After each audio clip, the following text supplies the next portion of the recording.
Bonjour tout le monde.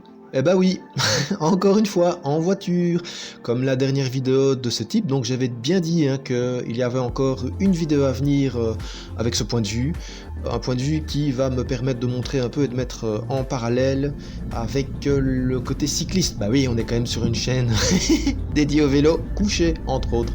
Alors ici, regardez cette plaque, voilà, hors agglomération, donc voilà, j'étais à 50, je viens de passer la plaque hors agglomération et donc du coup je peux atteindre le 90 km/h.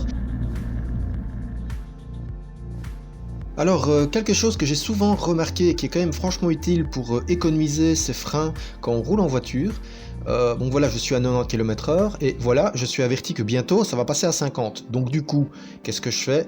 Je laisse aller le moteur, je laisse aller, donc je n'accélère plus, je laisse aller tranquillement. Bon, ici on est en descente, donc du coup ça marche pas totalement bien, mais je sais qu'en général, quand on laisse aller et qu'on rétrograde, on se retrouve à la bonne vitesse sans avoir dû freiner ou pratiquement pas. C'est quand même utile et c'est ça qui est intéressant aussi. Encore une fois, on peut anticiper. On voit que ça va bientôt être 50 et voilà. Et de cette façon-là, on peut économiser énormément ses freins. Et du coup, voilà, ça, sans, sans perdre de temps, c'est tout. Et du carburant aussi. Alors, je vais en profiter pour faire un petit rappel du point de vue cycliste. Voilà, une piste cyclable obligatoire. Donc voilà, mais regardez l'état.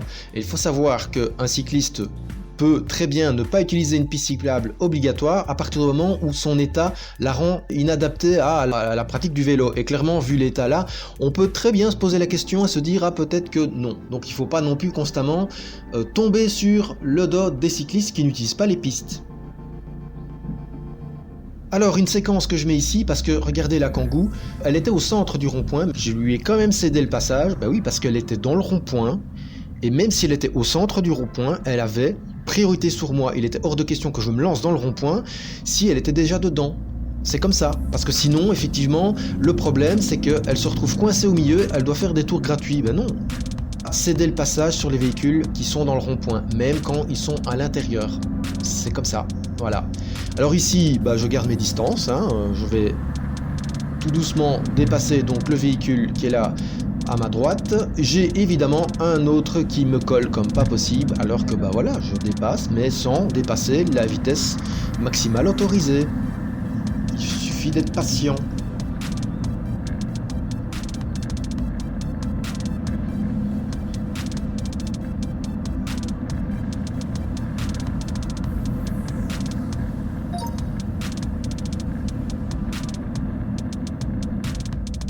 Alors, à propos des distances, encore, regardez, voilà, ça ne sert à rien du tout que je colle ou que je suive de trop près les véhicules qui sont en face de moi, sauf me mettre en danger et les mettre en danger aussi. Et regardez le témoin, donc par rapport au moment où le véhicule en face de moi va réapparaître au soleil, bang, voilà. Donc, j'ai plus de 2 secondes de distance et donc du coup, je suis parfaitement en sécurité et tout le monde aussi. Et c'est tellement plus simple comme ça. Ce n'est pas une course, ça ne sert à rien d'essayer de coller l'aspiration, ou je ne sais pas trop, aux véhicules qui sont en face. Non, il convient de garder une distance. Et ce n'est pas pour ça que je ne sais pas prendre de la vitesse et rouler, bah oui, effectivement, quand il faut. Donc voilà, ici on est sur une bande de lancement d'autoroute. Alors là, effectivement, il est très important de prendre une vitesse suffisante et donc d'atteindre au moins 110 km/h pour pouvoir s'intercaler et rentrer dans la circulation de façon bien plus sécurisante par rapport au fait que le différentiel de vitesse avec les autres véhicules soit très faible. Comme ça, on peut s'intercaler tranquillement. Ça aussi, c'est important. Et autre chose qui est logique et qui est aussi stipulée dans le code de la route, quand il s'agit de dépasser constamment les véhicules, ça ne sert à rien de changer de bande constamment. Bah non, on reste bien sur sa bande et puis voilà. Donc comme le véhicule là fait, puisque effectivement, voilà, ça ne sert à rien. Par contre l'autre là, regardez, je sais pas, je comprends pas, parce qu'elle se rabat, et puis 3 secondes après, c'est pour de nouveau rechanger de fil. C'est slalomer pour rien, c'est dangereux. Alors, nous arrivons en ville. Voilà, bon, hormis le fait, bon, que le véhicule de la poste, je sais pas trop ce qu'il fait là. Oui, normalement, il ne peut pas aller là-bas.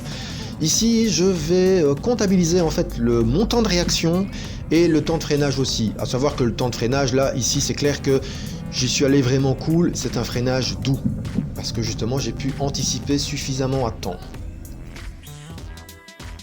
Et c'est d'autant plus important donc de respecter les distances et d'avoir une conduite souple. Il peut arriver plein de choses, on doit anticiper, voilà, regardez, boum, le piéton, il faut se tenir prêt à tout. Et donc là, ici, c'est un passage pour piétons, je regarde des deux côtés, voir s'il n'y a pas des piétons. Je le fais quand je suis en vélo et je le fais quand je suis en voiture aussi, c'est un réflexe à avoir.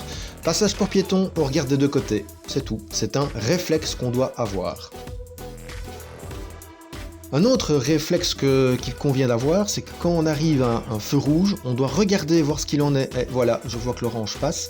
Et donc ici, il convient bien sûr de s'arrêter avant ma ligne de feu. Et c'est pas en s'arrêtant sur le sas vélo, mais c'est en s'arrêtant avant. Ben oui, il y a un sas vélo, là, juste là.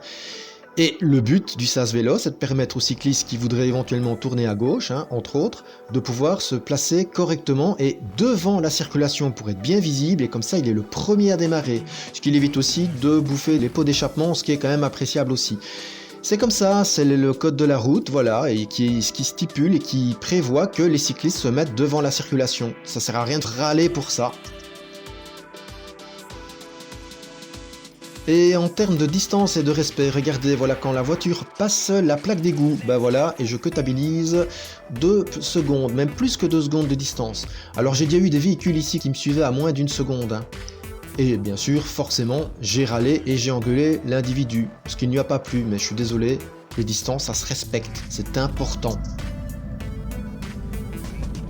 Et à propos des cyclistes, tiens, bah voilà, on va pouvoir avoir une petite séquence avec un cycliste qui a fait quelque chose que personnellement j'aurais pas tenté. Bah oui, quand on est à l'approche d'un rond-point, c'est le genre de choses à éviter. Bon, je vous laisse regarder.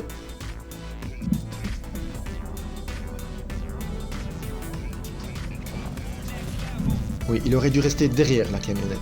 Et par rapport aux distances, moi là, ici, je suis le cycliste à bonne distance. Regardez par rapport à poteau d'éclairage, tac, 2 secondes de distance, voilà.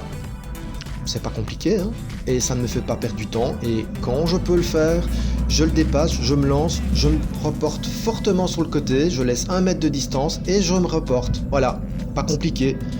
C'est une question de respect de la sécurité d'autrui. C'est pas une course, hein, et on ne perd rien du tout à être calme, tranquille, avoir une conduite souple, et d'anticiper, et surtout respecter les autres. C'est la priorité sur la route. Donc voilà. Bon, ce qui clôt ici cette petite vidéo, donc la petite séquence des vidéos en voiture. J'en ferai peut-être d'autres, hein, j'ai encore quelques images, on verra bien ce qu'il en est. Voilà, je trouvais intéressant de montrer un autre point de vue et que oui, je sais être forcément, même quand je suis en voiture, j'ai une conduite souple, j'anticipe les problèmes et je fais en sorte de respecter tout le monde, hein. C'est une question de sécurité, c'est la priorité sur la route, la sécurité.